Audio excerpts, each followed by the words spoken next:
আমার হাজবেন্ড মারা গেছে 2011 সালে, তখন থেকে আমার বাচ্চাগুলো ছোট। বেসিক্যালি আমি ছিলাম ল্যান্ডস্কেপ ডিজাইনার। আমি বাংলাদেশ এয়ার ফোর্সের ল্যান্ডস্কেপ ডিজাইনার। আমি সিঙ্গেল মাদার 2011 সাল থেকে।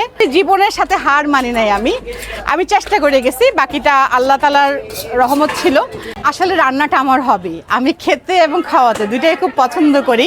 আলহামদুলিল্লাহ আমার ম্যাক্সিমাম কাস্টমার রিপিট কাস্টমার, যারা একবার খাচ্ছেন ওনারা আবার আসছেন, ফ্যামিলি নিয়ে আসছেন, বন্ধু বান্ধবকে রেফার করছেন। একবারে রান্না করে ফেলি না, আমি হাফ ডান করে রাখি, যখন শেষ হয়ে যায় আমি আবার সেটা প্রসেস করে দিই যেন খাবারগুলো আর বাসি না হয়। আলহামদুলিল্লাহ আমাদের এখানে অনেক আইটেমই আছে। আমাদের এখানে হাঁসের প্লেট হচ্ছে 250 টাকা, এখানে 5 পিস পাবেন আপনারা হাঁসের ক্ষেত্রে। আমরা যেহেতু বলি বাসার রান্না, হোমমেড ফুড, আর আমরা বাসার টেস্টটা দিতে চেষ্টা করি দেখে আমি এখানে গরুর মাংসের সাথে আলু দিয়েছি। আর এটা আমরা দিচ্ছি হচ্ছে 5 পিস দিয়ে, 1 পিস হাড় থাকবে, আলু থাকবে 2 পিস, আর 4 পিস থাকবে গরুর মাংস। হচ্ছে ব্রেন মশলা, এটা আমরা রাখছি হচ্ছে 1 প্লেট 250 টাকা। অনেক মজাদার ভুরি ভুনা। আর এটার প্লেট হচ্ছে 180 টাকা। ক্রেপ ভুনা 4 পিস দিচ্ছি, 200 টাকা প্রাইস রাখছি। ফার্স্টে হচ্ছে আমি ব্রেন মশলাটা ট্রাই করব। বিসমিল্লাহ।